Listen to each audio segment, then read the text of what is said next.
গেল মঙ্গলবার রাতে সশস্ত্র সন্ত্রাসীরা ঢুকে পড়ে সোনালী ব্যাংকের বান্দরবনের রুমা শাখায়।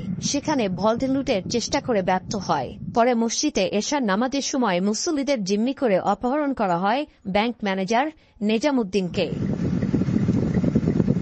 ঘটনার পর থেকে ব্যাংক ম্যানেজারকে উদ্ধারে অভিযানে নামে যৌথ বাহিনী।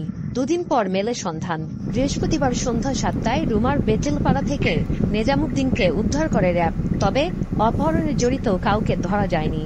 জেনে রাখেন উদ্ধার হয়েছে এইটুকুই ফাইন। রুমা বাজার অলরেডি বাজারে চলে আসছে। আমরা দেখি উনি আসুক, ওনার শারীরিক অবস্থা, ওনার একটু চিকিৎসা দরকার আছে, খাওয়া দাওয়া 2 দিন ধরে নাই, 3 দিন ধরে আসবে, ওনার রেস্ট করার প্রয়োজন আছে। আমরা ওনার সাথে একটু কথা বলে কি হয়েছে না হয়েছে। এর আগে ব্রিফিংয়ে র্যাবের মুখপাত্র জানান, অপহৃত ব্যাংক কর্মকর্তার মুক্তির জন্য মুক্তিপণ চেয়েছে বিচ্ছিন্নতাবাদী সংগঠন কুকি চীন। পরিবারের কাছে দাবি করা হয় 15 থেকে 20 লাখ টাকা। ম্যানেজারের সাথে তার পরিবারের বিভিন্ন সদস্য এবং বিভিন্ন মারফতে যোগাযোগ হয়েছে। তারা এই সন্ত্রাসীরা বা যারা অপহরণ করেছে তারা যোগাযোগ মেনটেন করে যাচ্ছেন। তারা মূলত মুক্তিপণই চাচ্ছেন, একটা অ্যামাউন্টের মুক্তিপণ তারা চাচ্ছেন। কোনো ক্ষেত্রে 15-20 লক্ষ টাকাও তারা চেয়েছে।